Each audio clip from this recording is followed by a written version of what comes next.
하나님 말씀 함께 보겠습니다. 신약성경 마태복음 6장 9절로 13절 말씀입니다. 성경 말씀 신약성경 마태복음 6장 9절부터 13절 말씀입니다. 제가 가지고 있는 성경은 신약성경 7쪽에 있습니다.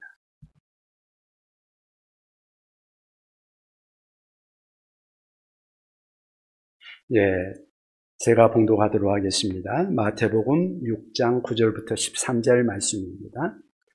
그러므로 너희는 이렇게 기도하다. 하늘에 계신 우리 아버지여, 이름이 거룩히 여김을 받으시오며 나라가 임하시오며 뜻이 하늘에서 이루어진 것 같이 땅에서도 이루어지이다. 오늘 우리에게 일용할 양식을 주시옵고 우리가 우리에게 죄 지은 자를 사하여 준 것 같이 우리 죄를 사하여 주시옵고 우리를 시험에 들게 하지 마시옵고 다만 악에서 구하시옵소서. 나라와 권세와 영광이 아버지께 영원히 있사옵나이다. 아멘. 아멘.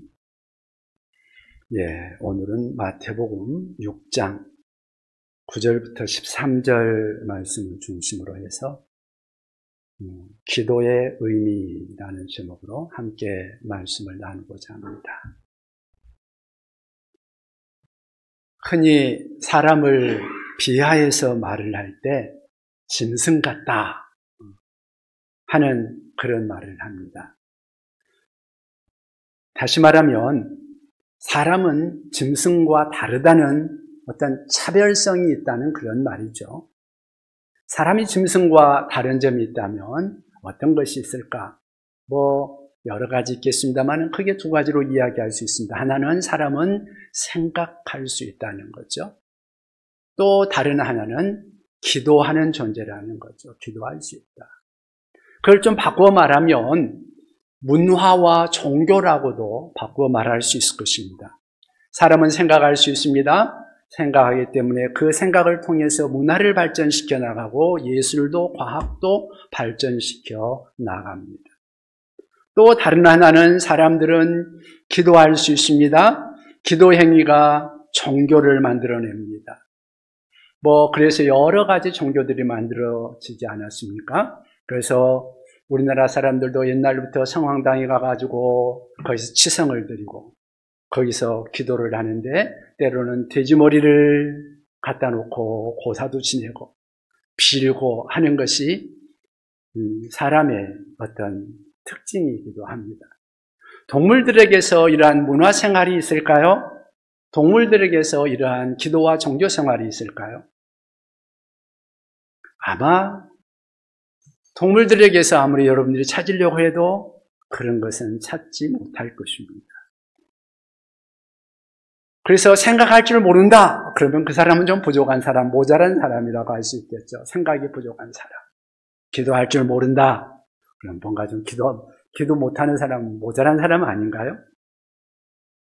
어느 날 예수님께서 기도를 하시는데 그걸 지켜보던 제자들이 무언가를 느낀 모양입니다.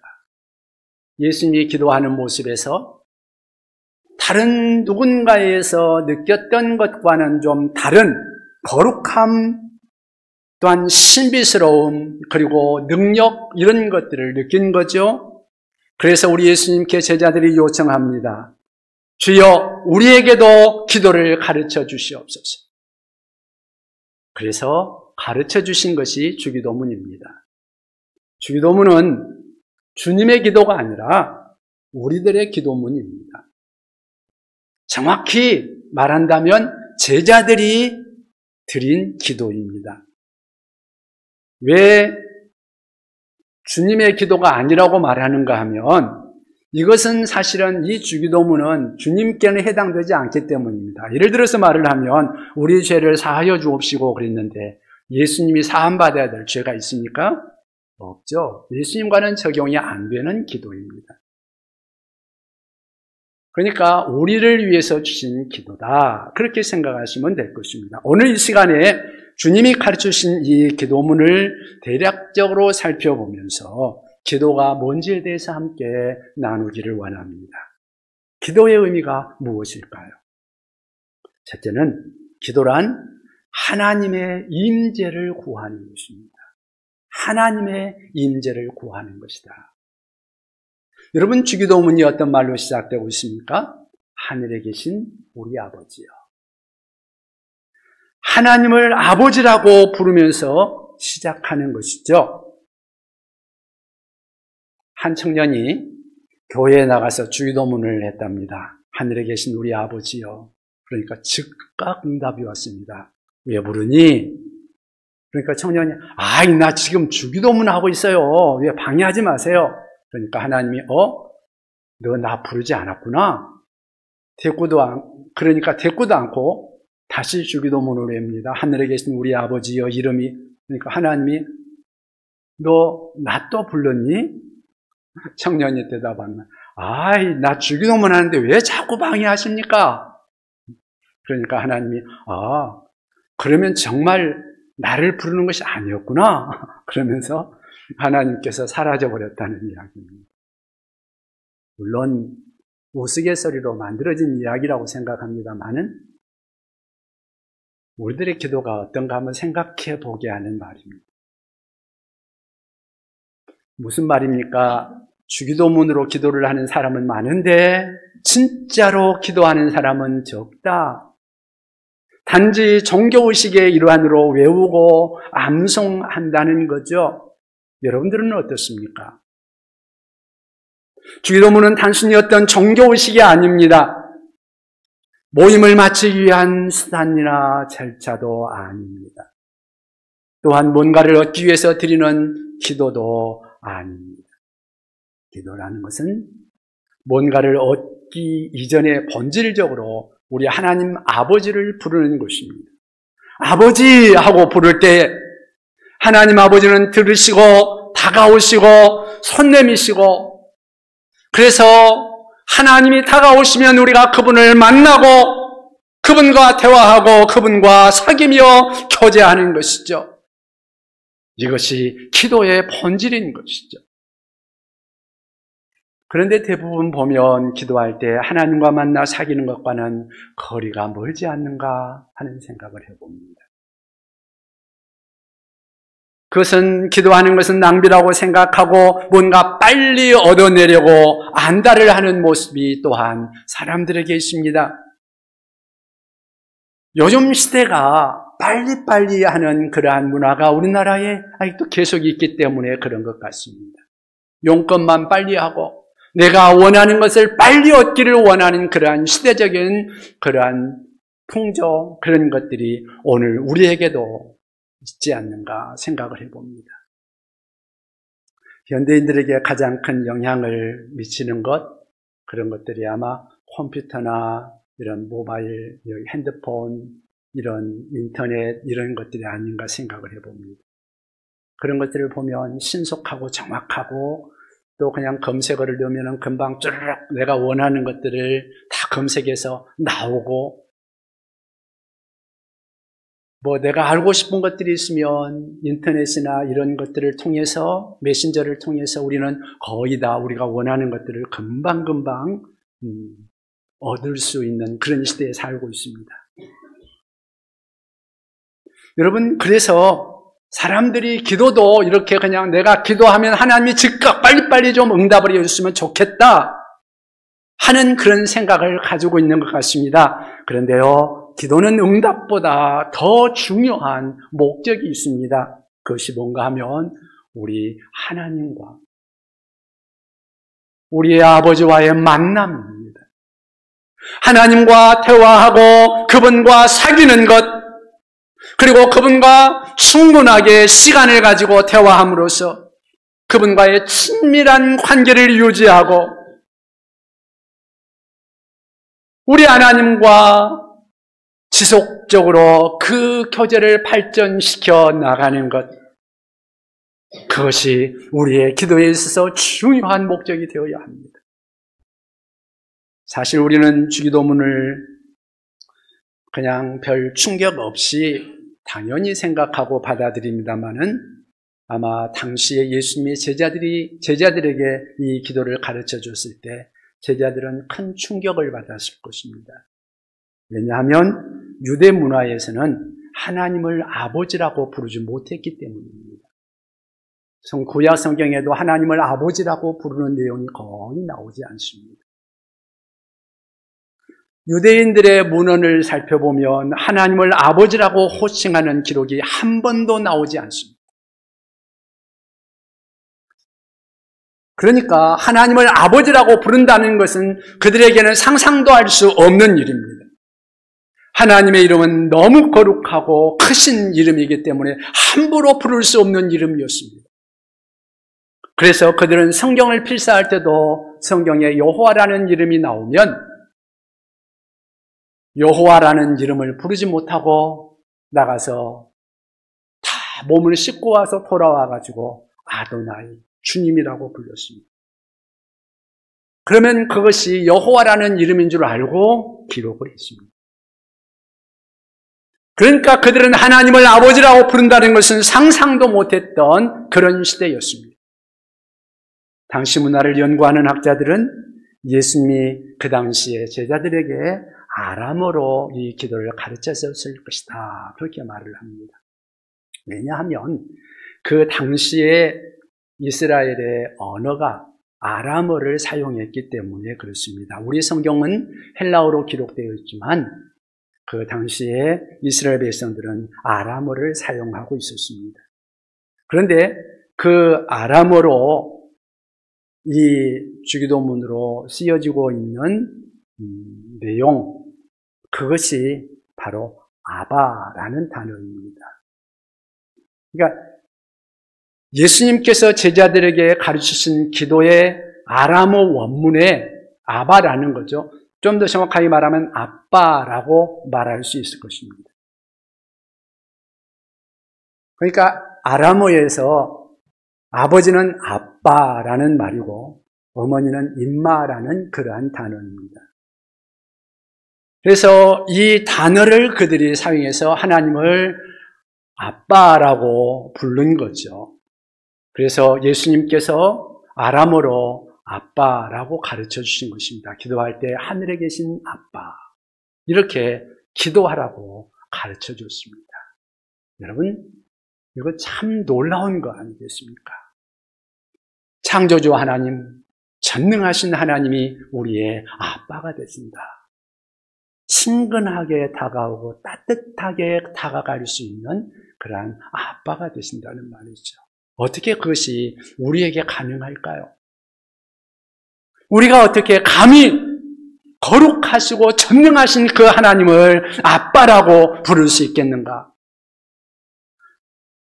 그 길을 하나님의 아들이신 예수 그리스도께서 우리에게 열어주신 것이죠. 예수님의 제자들에게 하나님을 아버지라고 부르게 함으로써 하나님의 아들인 자기의 지위에 동참하게 하신 것이죠. 우리가 하나님의 자녀가 되게 하는 그러한 은혜를 우리 주님께서 우리에게 허락해 주신 것입니다. 여러분, 어린 자녀들이 우리를 향해서 아빠라고 말할 때 여러분 듣기 좋잖아요. 저도 딸이 둘이 있는데 애들이 어렸을 때부터 아빠라고 불렀어요. 근데 한 애가 커가지고는 아버지라는 말을 한 번씩 해요. 근데 아버지라는 말보다는 아빠가 듣기가 더 좋더라고요. 왜 그런지는 모르겠는데 하여튼 그래요. 더 친근하게 느껴지고 더 사랑스럽고. 여러분, 마찬가지로 우리 하나님도 우리가 아빠하고 부를 때에 더 행복해하고 더 기뻐하고 우리의 기도에 더 기울여 주시지 않을까 하는 그런 생각을 해봅니다. 우리가 아빠라고 부르면 하나님은 왜 기도할 때마다 먼저 하나님을 만나시고 교제하시고 친근히 우리 하나님과 교제를 나누심으로써 우리 하나님의 그 임재 속으로 들어가는 우리 모두가 될 수 있기를 바랍니다. 두 번째, 기도란 무엇인가? 기도란 두 번째는 하나님의 사역을 이루는 것입니다. 누구의 사역을 이룬다고요? 하나님의 사역을 이루는 것이다. 우리가 어떻게 기도로 하나님의 사역을 이룰 수 있는가? 세 가지로 할 수 있을 것입니다. 하나는 이름이 거룩히 여김을 받으시도록 하나님의 이름을 높일 수가 있어야 합니다.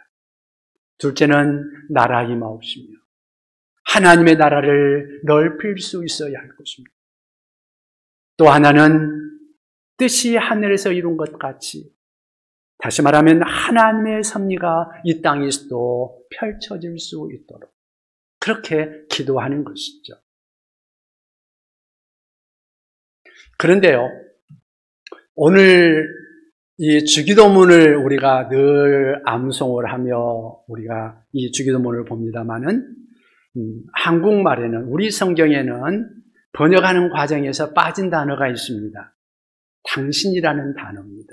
이거는 우리 한국어의 특성상, 언어적인 특성상 빠진 거라고 생각을 합니다. 왜 빠졌을까? 하나님을 당신이라고 부르는 것이 어쩌면 우리가 감히 그렇게 부를 수 있는가라는 그런 생각이 아마 그 안에 포함되어 있지 않을까. 또 다른 의미는 당신이라는 의미가 우리나라 말에는 조금 사람들이 다투거나 그럴 때 당신이라는 말을 좀 부정적인 의미로 사용할 수 있기 때문에 그래서 이 당신이라는 단어를 빼지 않았을까? 우리말에는 당신이라는 말 빼도 말이 통하니까 그래서 그러지 않았을까 하는 생각을 해봅니다. 그런데요, 이 헬라어나 영어나 이런 외국어에는 그런 의미가 있지 않기 때문에 그 다른 성경에는 이 당신이라는 말이 다 들어있습니다. 쉽게 말하면 이런 것입니다. 하늘에 계신 우리 아버지여 이름이 거룩히 여김을 받으시오며 그랬는데 여기서 이름이 그 말이 아니라 당신의 이름이 영어로는 your name이라는 거죠. 당신의 이름이 거룩히 여김을 받으시오며 나라 임하옵시며 그때 나라가 그냥 나라가 아니라 당신의 나라가 하나님의 나라가 그러한 말입니다. 그리고 뜻이 하늘에서 이루어진 것 같이 그 말도 당신의 뜻이 하나님의 뜻이 하늘에서 이루어진 것 같이라는 그러한 말입니다. 그러니까 주기도문 전반부의 초점은 어디에 있는가? 주기도문 전반부에 있는 초점은 내가 아니라는 거죠. 나의 필요가 아니라는 거죠. 우리들의 필요가 아니라는 것입니다. 하나님의 필요에 그 초점이 있다는 것입니다. 여기서 알 수 있는 것은 뭔가 기도란 본질적으로 나의 소원을 만족시키거나 내 욕심을 채우는 것이 아니라는 것입니다. 기도란 하나님의 나라, 하나님의 필요에 우리가 1차적으로 관심을 갖는 것입니다. 우리 산상보훈에도 마태복음 6장 33절에 보면 그런 말씀이 나오죠. 너희는 먼저 그의 나라와 그의 의를 구하라. 그의 나라와 그의 의를 구하라. 먼저 그것을 구하라. 사실 모든 종교에는요, 기도가 있습니다.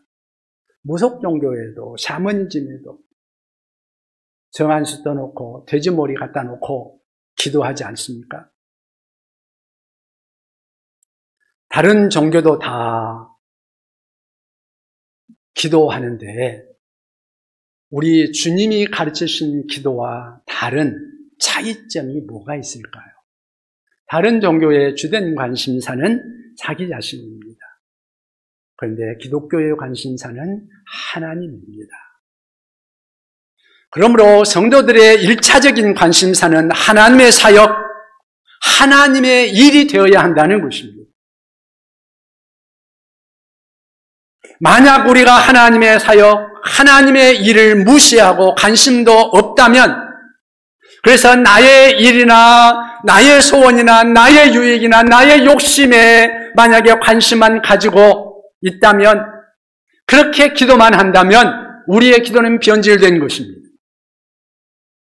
그러한 신앙을 우리는 기복신앙이라고 합니다. 만약에 내가 그런 기도를 하고 있다면, 우리는 기독신앙으로 변질된 신앙이라고 비난을 받을 수 있는 충분한 여지가 있습니다. 그러면 우리의 소원을 기도하면 안 됩니까? 내가 바라는 것들도 많이 있는데 그렇게 하면 안 됩니까? 그렇게 말할 수 있겠죠. 예, 물론 가능합니다. 우리의 필요를 얼마든지 구할 수 있습니다. 구해야 하고 구하라고 말씀하십니다. 그런데요, 우리의 필요만 구하면 안 된다는 것입니다. 우리의 필요를 구하기보다 먼저 할 것이 있다는 것입니다. 하나님 일에 먼저 관심을 가지고 하나님의 이름이 어떻게 하면 높아질까? 어떻게 하면 하나님의 통치가, 하나님의 영광이 이 땅 구석구석에 더 드러나게 될까? 어떻게 하면 하나님의 섭리가 이 땅에서 드러날까? 관심을 갖고 그렇게 기도하고 헌신해야 한다는 것입니다. 그리고 그 일을 기뻐하며 해야 한다는 것입니다. 그래서 기도에 관한 본질적인 정의는 하나님의 사역을 실현하는 것이어야 합니다. 하나님의 사역을 성취하는 방편이 바로 우리의 기도 속에 있어야 하는 것입니다. 예를 들어서 에스겔서 36장에 보면 이스라엘 백성들의 회복을 우리 하나님께서 약속해 주시는 장면이 나옵니다. 지금 이스라엘 백성들은 바벨론의 포로로 잡혀갔습니다. 그런데 다시 시온 땅으로 돌아오게 하겠다는 것입니다. 그래서 시온의 땅에 다시 강이 흐르고 백합화가 피고 사막에 샘이 솟아나고 사막이 개간되는 일이 날 것이다. 그러면서 하나님이 이렇게 말씀하십니다. 나 여호와가 말하였으니 이루리라. 내가 반드시 그것을 이루겠다. 얼마나 좋습니까? 하나님께서 이스라엘을 반드시 회복시켜 주겠다고 말씀하십니다. 이것은 어쩌면 하나님이 선택하신 하나님의 자녀들에 대한 정말 뜨거운 포기할 수 없는 사랑이죠. 그런데요, 중요한 것은 에스겔서 36장 37절에 나오는 말씀입니다. 이렇게 말씀합니다. 주 여호와께서 이같이 말씀하셨느니라. 그래도 이스라엘 족속이 이같이 자기들에게 이루어 주기를 내게 구하여야 할지니라. 이같이 자기들에게 이루어 주기를 내게 구하여야 할지니라. 내 백성이 이루어 주기를 구하여야 이루어 주겠다는 말씀입니다. 구할 때까지 기다리겠다는 것입니다. 그때까지 미루겠다는 것입니다. 구할 때 일을 시작하겠다. 그럼 안 구하면 어떻게 된다는 거예요? 안 이루어진다는 거예요. 기도하는 그 사람을 통해서 일을 이루시겠다는 것입니다. 그렇다면 기도란 무엇입니까? 기도란 내 생각, 내 소원을 이루는 것, 그 이상이라는 거죠. 기도란 하나님의 사역을 이루는 방편입니다. 내가 기도할 때 나는 하나님의 일에 파트너가 됩니다. 하나님의 일에 동참자가 됩니다. 하나님은 여러분과 저의 기도를 통해서 이 땅에 하나님의 뜻을 펼쳐 나가실 것입니다. 우리의 기도를 통해서 하나님의 뜻이 이 땅에 이루어간다는 사실, 이 사실이 얼마나 놀라운 사실입니까? 기도란 무엇이에요? 기도란 하나님의 사역을 이루는 것이다. 이것이 기도의 전곡입니다. 나의 기도를 통해서 하나님의 일이 이루어진다. 여러분, 기도란 무엇일까요? 세 번째, 기도란 하나님의 도움을 구하는 것입니다. 기도란 하나님의 도우심을 구하는 거다. 그러니까 기도의 전반부는 하나님의 필요, 당신의 필요에 초점을 맞추었다고 한다면 후반부는 우리의 필요, 우리의 자신들에 대한 필요로 초점을 맞추고 있습니다. 그것을 구하라는 것입니다. 여러분, 우리가 구하는 것 잘못된 것이 아닙니다. 나의 필요를 위해서 구하는 것, 그것이 잘못된 것이 아닙니다. 하나님의 필요에 관심이 없이 내 필요만 구하면 잘못된 것이지만 하나님은 나의 필요도 구하라고 말씀하십니다. 먼저 하나님의 필요에 관심을 갖고 구하고 그것을 위해서 드리고 헌신하고 그것이 우리에게 먼저 우선적으로 되어야 하는 것이지만 그리고 나서 또한 나의 필요에 대해서도 구하라고 말씀하십니다. 그것을 하나님이 기뻐하십니다. 그것을 채워주시기를 좋아하십니다. 그러면 하나님께 무엇을 구할 것인가? 세 가지 영역의 것으로 구할 필요가 있을 것입니다. 하나는 오늘날 우리에게 일용할 양식을 주옵시고 하고 말씀합니다. 우리의 일용할 양식, 다시 말하면 일상의 생존의 필요를 위해서 먹고 마시고 잠자고 자녀들을 양육하고 나의 일상의 사회생활을 영위하는 데 필요한 것들을 구하라는 것이죠. 또 하나는 우리에게 죄 지은 자를 사하여 준 것 같이 우리의 죄를 사하여 주옵시고 한마디로 말하면 관계적인 평화를 위해 구하라는 거죠. 서로 사랑하고 용서하고 더불어 살아갈 수 있도록 그렇게 구하는 것이죠. 또 하나는 우리를 시험에 들게 하지 마옵시고 다만 악에서 구하옵소서. 이것은 영적인 전쟁에서 승리하기 위해 기도하라는 것이죠. 모르긴 해도 이 세 가지가 행복을 위해서 가장 필수적인 영역이 아닌가 생각합니다. 어떤 사람들은 말할지 모릅니다. 기도한다고 양식이 하늘에서 떨어지냐? 물론 기도한다고 해서 옛날에 이스라엘 백성들이 광야에서 하늘에서 만나가 내려서 먹을 것을 먹은 것 같이 하나님이 그렇게 우리들에게 해주지 않을지는 모릅니다. 그런데요, 우리가 꼭 기억해야 될 것이 있습니다. 우리가 충분히 일할 수 있는데 기도만 하고 있다면 하나님은 야, 게으른 놈아 하고 책망할지도 모릅니다. 성경에 보면은요, 일할 수 있을 때 기적을 베풀어 준 적은 없습니다. 내가 할 수 있는 일을 가지고 하나님이 기적을 베풀어 주시지는 않습니다. 광야에서 만나를 내려주실 때도 광야에 먹을 것이 없기 때문에 우리 하나님이 해주신 거죠. 엘리야가 가뭄이 들어서 먹을 것이 없을 때 하나님께서 그에게 굶어 죽지 않도록 까마귀를 통해서 먹을 것을 갖다 주고 사르밧 과부를 통해서 먹을 것을 제공해서 먹여주셨습니다. 그런데요, 이런 것들을 일상화시켜서는 안 된다는 거예요. 특별한 상황에서 하나님께서 특별하게 그렇게 하신 것이다. 그렇지만 한 가지 분명한 것은 기도하면 일용할 양식을 얻을 힘을 주시고 일용할 양식을 얻을 만한 환경을 주시고 그러한 능력을 주신다는 것입니다. 성경적인 기도는 기도 후에 책임 있는 행동, 책임 있는 노력을 할 것을 요청하는 것입니다. 기도하고 찾고 문을 두드려야 하는 것입니다. 그러니까 기도한 다음에 하나님이 그렇게 해주실 것을 믿고 행동하는 거죠.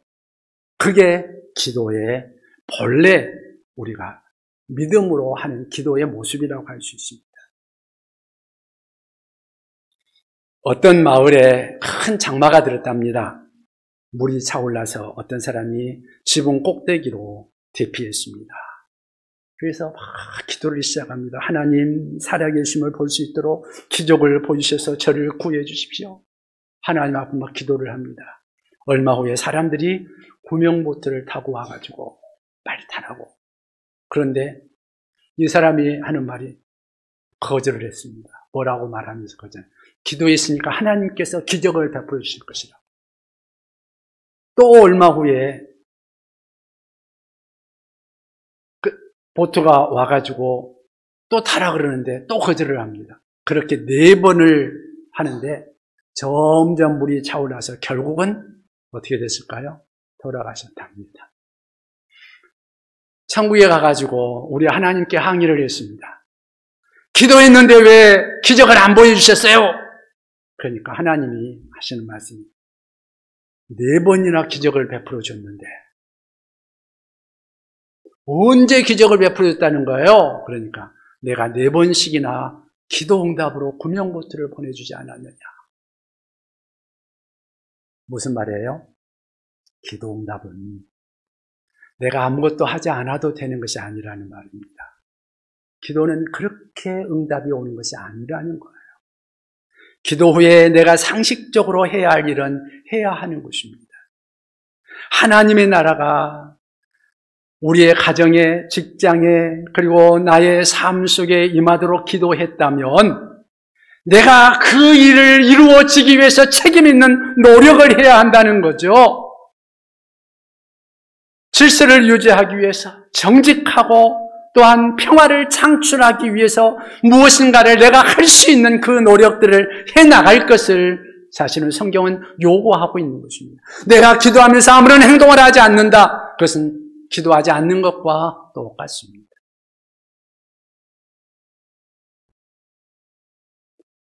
일용할 양식을 놓고 기도했다면 합당한 노력을 해야 하는 것입니다.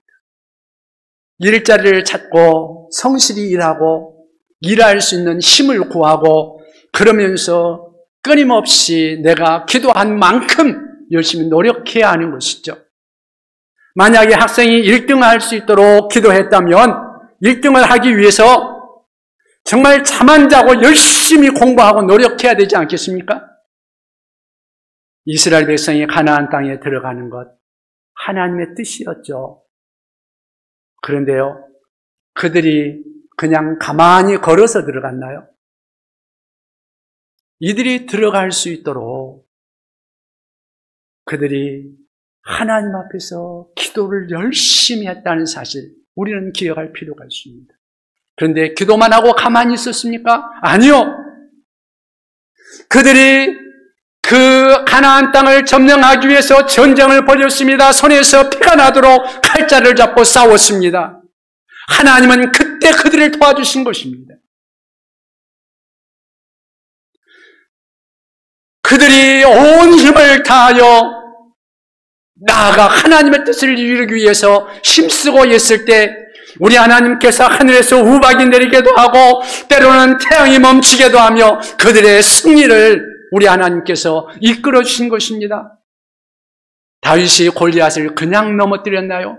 아니요. 그가 평소에 갈고 닦았던 그 물맷돌을 들고 와서 잘 훈련된 자기 기술로 골리앗을 대항했던 것입니다.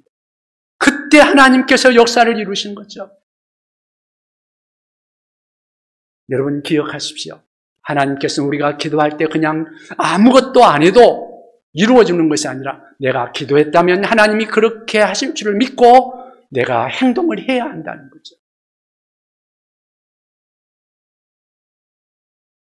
또 우리의 관계의 평화를 위해서, 우리의 행복을 위해서 우리가 중요한 기도. 주님은 그것을 위해서 기도하라고 가르쳐 주십니다. 우리가 우리에게 죄 지은 자를 사하여 준 것 같이 우리 죄를 사하여 주옵시고 사람들과의 관계의 회복이라고 말할 수 있겠죠. 우리의 행복을 위해서는 꼭 필요한 것입니다. 모든 것을 갖추어서도 인간관계가 흐트러져 버리면 그러면 그 안에서 결코 우리가 행복할 수 없습니다. 지옥과 같죠. 가정의 모든 것을 갖추었어요. 60평 아파트를 가지고 있고 최상의 모든 가구들을 갖추었고 최신의 전자제품을 갖추고 모든 내가 필요한 것들을 다 갖추어진 가정이라고 할지라도 만약에 부부싸움이 끊이지 않는다면 부자간에 큰 소리가 오고 간다면 그 가정이 어찌 행복할 수 있을까요? 미움과 다툼과 시기와 질투와 분쟁이 일어난다면 살만 나지 않을 것입니다. 마찬가지로 우리가 생활하는 모든 일상의 환경의 모든 부분에 우리의 직장이나 우리의 삶의 현장의 여러 부분들에서도 똑같이 우리의 관계 속에 평화가 임하고 행복이 임할 수 있도록 우리 하나님 앞에 기도하며 또 그렇게 살아갈 수 있기를 바랍니다. 그것을 위해서 기도한다면 우리는 서로를 이해하기를 위해서 노력해야 되며 또 용서하기를 노력해야 되며 서로 사랑하며 넉넉한 마음을 가지고 사람들을 부듬어 줄 수 있는 그러한 마음을 가지고 그렇게 살아가야 하지 않을까요? 하나님 앞에서 기도와 함께 동시에 우리의 그러한 행동, 그러한 마음, 그러한 삶의 자세가 필요한 거지. 또한 우리의 행복을 위해서 또 중요한 것, 그것은 영적인 전쟁에서의 승리입니다. 우리를 시험에 들게 하지 마옵시고 다만 악에서 구하옵소서.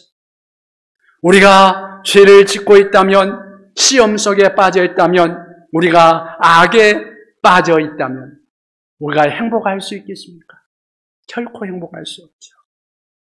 그런데 죄 짓고 넘어지는 것에 그 배후에 내 연약함도 있지만 나의 잘못함과 나의 악함과 나의 욕심도 있지만 그 배후에 악한 자의 계략이 있다는 거 여러분 아십니까? 꼭 그것을 기억하십시오. 그래서 어떤 성경은 악에서 구하옵소서가 아니라 악한 자에게서 구하옵소서 그렇게 번역해 놓은 성경도 있습니다. 악한 원수 마귀의 계략에 넘어가지 않고 이기기 위해서 어떻게 해야 돼요? 기도하라는 것입니다. 기도하지 않고 영적인 전쟁에서 승리할 수 없습니다. 기도하지 않고 산다는 것이 얼마나 위험한지 아십니까? 요즘 우리 주변에 우리의 신앙을 위협하는 것 참 많지 않습니까?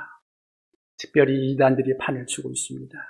여호와의 증인, 또 요즘에는 신천지, 얼마나 우리나라를 시끄럽게 했습니까? 요즘에는, 전에는 신천지가 사람들 몰래 교회에 침투해가지고 교회를 괴롭히더니 요즘은 대놓고 이제는 전도하더군요. 자전거를 타고 탄천을 가다 보면 신천지 사람들이 무료 성경 공부라고 팻말도 딱 써서 붙여놓고 사람들이 전도하고 있는 그런 모습들을 여러 군데서 봅니다. 이단도 조심해야 됩니다. 이보다 훨씬 더 위험한 것이 있는데요. 프란시스 셰퍼 박사가 세속적인 인본주의라는 이야기를 했는데 뭔 말인가 하면 세속적인 인본주의가 우리의 문화, 철학, 삶의 모든 영역에 침투해 있다는 것입니다. 옛날에 티모시 맥베이라는 사람이 미국의 오클라마 시티의 주 청사를 폭발해가지고 사람이 168명이나 죽는 사건이 발생했다고 합니다.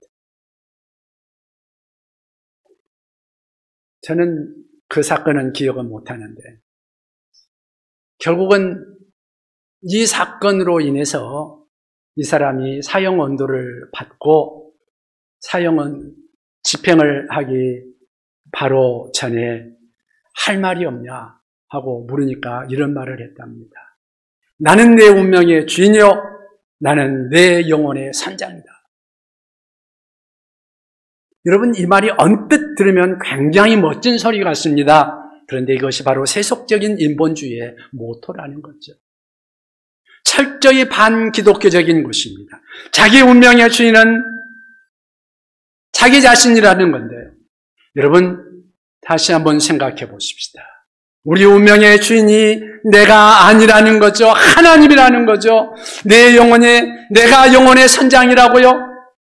내가 아니라 하나님이라는 사실을 기억하십시오. 세속적인 민주주의는, 인본주의는 우리의 생각의 틀 속에 하나님을 추방해버리고 맙니다. 그래서 내 인생을 내 맘대로 산다고. 그리고 내 맘대로 먹고 마시고 즐기고 그리고 내가 죽이고 싶으면 죽여버리고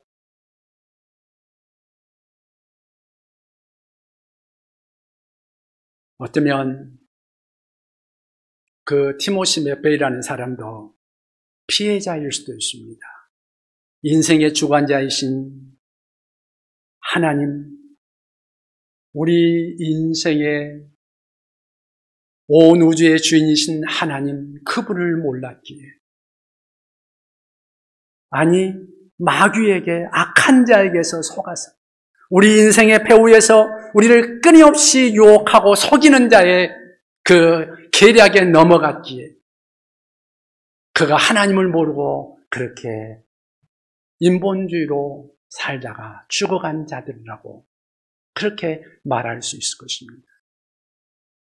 우리도 우리의 생각 속에 하나님을 추방하고 기도를 거절한다면 나도 모르는 사이에 얼마든지 피해자가 될 수 있습니다. 내 스스로가 내 인생의 주인이 되어서 얼마든지 불행해질 수 있다는 거죠. 따라서 정말 행복하기를 원한다면 하나님을 인생의 주인으로 모시기 바랍니다. 그리고 하나님께 기도해야 합니다. 나의 연약함을 알고 나의 죄성을 알고 피조물인 것을 안다면 우리 아버지 하나님께 기도해야 합니다. 여러분, 기도가 뭐라고요? 하나님을 아빠라고 부르는 것에서 시작합니다. 하나님의 임재를 구하는 거죠. 그래서 하나님 아빠, 그때 우리 하나님이 들으시고 다가와 주시고 만나 주시고 우리와 교제해 주십니다. 한 걸음 더 나아가서 하나님의 사역을 이루어 나갈 수 있기를 바랍니다. 하나님의 필요에 쓰임받기를 위해서 우리가 함께 기도하며 그렇게 나아갈 수 있기를 바랍니다. 이름이 거룩히 여김을 받으시며 하나님의 뜻이 높여질 수 있도록 하나님의 이름이 하나님의 영광이 높여지기를 위해서 하나님의 나라가 이 땅에서 넓혀질 수 있도록 그렇게 구할 수 있기를 바랍니다. 하나님의 나라가 이 땅에 임하기를, 하나님의 나라가 이 땅에서 넓혀지기를 원한다면 우리가 나가서 할 일은 무엇일까요? 기도와 함께 나가서 이 복음을 증거하는 거겠지. 뜻이 하늘에서 이룬 것 같이 하나님의 뜻이 이 땅에서 펼쳐질 수 있기를 우리가 구한다면, 그래서 하나님의 나라가 이 땅에서 이루어지기를 구한다면 우리가 해야 할 일은 무엇일까요? 우리는 하나님 앞에서 그렇게 기도하고 하나님의 그 뜻에 동참하는 삶을 살아갈 수 있기를 바랍니다. 그리고 우리의 필요를 위해서 구하시기 바랍니다. 하나님이 반드시 도우실 것입니다. 우리의 생존을 위해 필요한 것, 하나님 나에게 필요한 양식을 주옵소서. 하나님 우리에게 죄 지은 자를 사해준 것 같이 나의 죄를 사하여 주옵소서. 관계의 평화를 허락하여 주옵소서. 시험에 들게 하지 마옵시고 다만 악에서 구해 주시옵소서. 주님이 가르치신 이 기도가 나의 삶에 각인되고 나의 삶 속에 끊임없는 기도가 되며, 그렇게 함으로써 주님의 길을 함께 걸으며 가장 값지고 아름다운 삶을 살아갈 수 있는 우리 그리스도인들이 되시기를 주님의 이름으로 부탁을 드립니다. 기도하십시다.